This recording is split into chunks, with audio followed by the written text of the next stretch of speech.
Hi, how you doing? So today I thought I'd give you a little walkthrough on how we make the dough, how the process starts and what happens. So first of all, we check the weather forecast for tomorrow.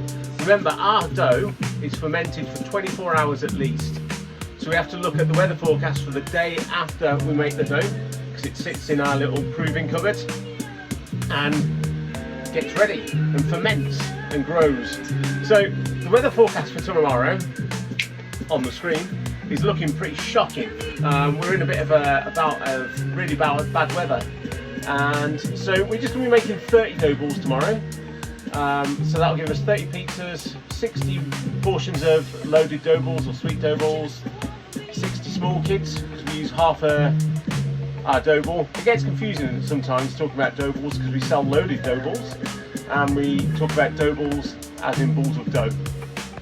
So first up, as I say, check the weather. Looks shocking, so we're not going to make as much as we normally do.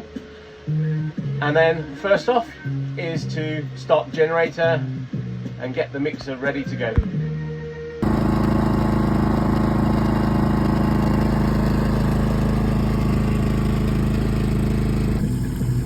First up, just over 3 kilograms of cold water. Colder the better.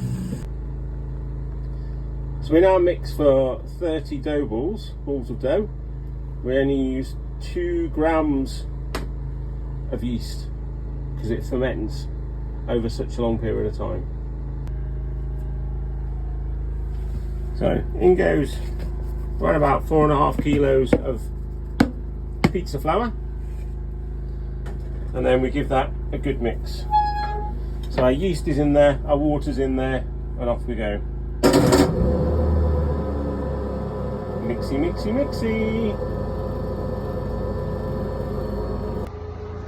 So when we're mixing the dough, we're actually not going for a length of time that we're mixing it and kneading it for in the mixer.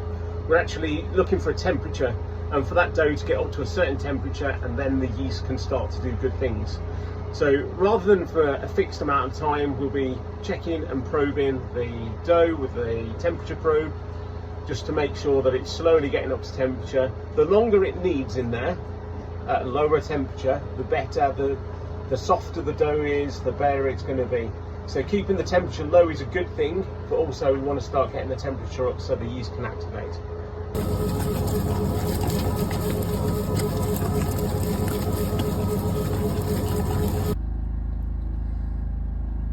So the yeast is at 20.5 degrees and we're looking for around about 23.5, 24 degrees by the time it's ready.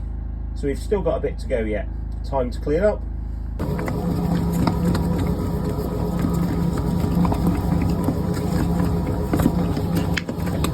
can see the dough's really starting to come together now.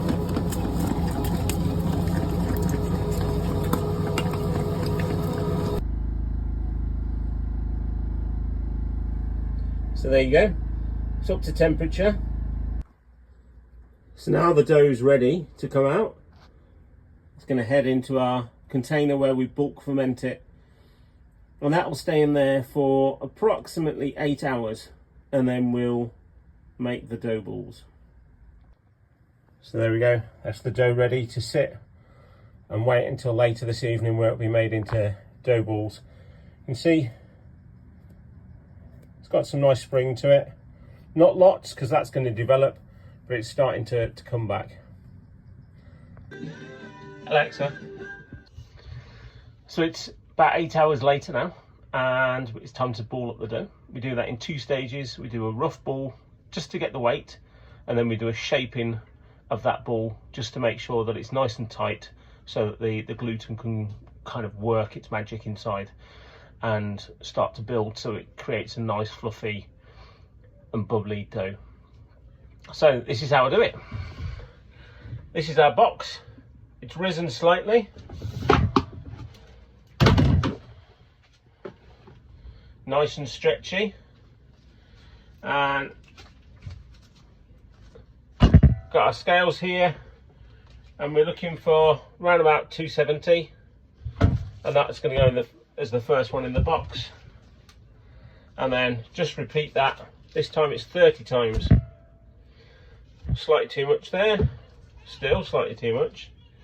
Takes a while to get your eye in sometimes. Perfect 270 there. That's the size of dough ball that we use. Gives us a nice kind of 12-inch pizza, depending on the day. Wow, that's way too much. And I'm just going to repeat this another 30 times now. So this is our first shaping done. As you can see, it's quite shaggy. And we're just going to go through and shape all of the rest into nice tight dough balls. So then the balls can ferment overnight into really nice tight dough balls, which then create nice bubbly dough and a really great flavour as well. So there we have them, nice tight balls. You can see that they're starting to bubble already, which is a good sign. And the next stage is to put them to sleep for the night. So underneath the main counter here, we've got a proofing cupboard, homemade. There's a couple of fans up there which keep it cool, and then there's heat source in the bottom. And this is where the balls of dough are going to sleep for the night. So good night, guys. See you in the morning.